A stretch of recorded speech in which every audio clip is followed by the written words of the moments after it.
अस्सलाम वालेकुम रहमतुल्लाहि व बरकातुहू। विरासत से मुतल्लिक एक अवामी गलतफहमी जो अक्सर देखने में आती है और सुनने में आती है वो ये कि कुछ लोग ये समझते हैं कि बाप का जो घर है और बाप की जो ज़मीन जायदाद है उसमें जो घर है उस पर सिर्फ बेटों का हक़ होता है और बाप की जो बेटियां हैं उनका हक़ खेत ज़मीन वगैरह पर होता है, लेकिन जो घर है वो सिर्फ बेटों का होता है, वो बेटियों का नहीं होता।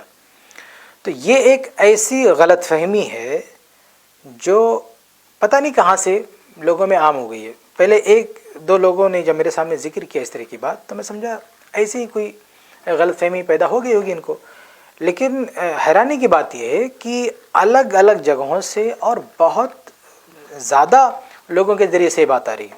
यानी बहुत सारे लोग ये बात कहते हुए सुनाई देते हैं कि बाप का जो घर है उसमें बाप की बेटियों का हिस्सा नहीं होता, सिर्फ बेटों का हिस्सा होता है। तो मैं आपके सामने वाज़ेह कर दूं कि ये एक ऐसी गलतफहमी है जिसको हम अवामी गलतफहमी कह सकते हैं। यानी इल्मी दुनिया में ऐसा कोई इख्तलाफ मौजूद ही नहीं है।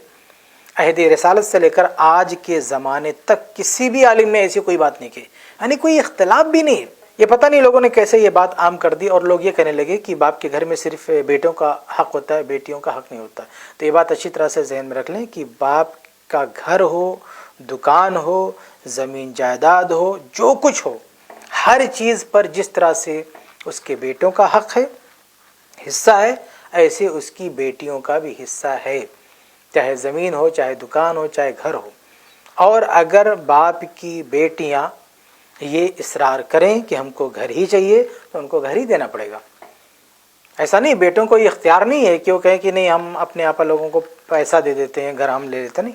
अगर बेटियां ये कहें कि नहीं हमको घर ही चाहिए तो उसी घर में उसी घर के टुकड़े होंगे। अगर बड़ा घर है तो टुकड़े होंगे और कुछ बेटा लेगा और कुछ बेटियां लेंगी। और अगर छोटा घर है, टुकड़े करने के लायक नहीं है, तो न बेटे को मिलेगा और न बेटी को मिलेगा। अगर इख्तलाफ हो गया, बेटी कहते हैं हमको चाहिए, बेटा कहता है हमको चाहिए, तो किसी को नहीं देंगे, उसको बेच के दोनों को पैसा दे देंगे। यानी मामला काजी के पास जाएगा और उसको फरोख्त करके उसका पैसा लोगों में बांट दिया जाएगा। यहाँ पर कहने का मतलब ये है कि एक बाप अगर अपनी कोई भी जायदाद छोड़ के मर गया, चाहे वो घर ही क्यों ना हो, उसमें सबका हिस्सा है, उसके बेटों का भी हिस्सा है, उसकी बेटियों का भी हिस्सा है। इसलिए ये नहीं कहना चाहिए कि बाप के घर में बेटियों का हिस्सा नहीं है, बेटियों का हिस्सा दूसरी जगहों पर है। हर जगह, हर जायदाद में, हर चीज़ में जहाँ बेटों का हिस्सा है वहाँ बेटियों का भी हिस्सा है। इसलिए ये जो अवामी गलतफहमी है इसको दूर कर लेना चाहिए और ये बात अच्छी तरह समझ लेना चाहिए कि इल्मी दुनिया में उलमा के यहाँ इसको लेकर कोई इख्तिलाफ ही नहीं है, क्योंकि ये मसला 2 और 2 4 की तरह से बिल्कुल क्लियर है, वाज़ेह है। कुरान और हदीस में कहीं कोई दो राय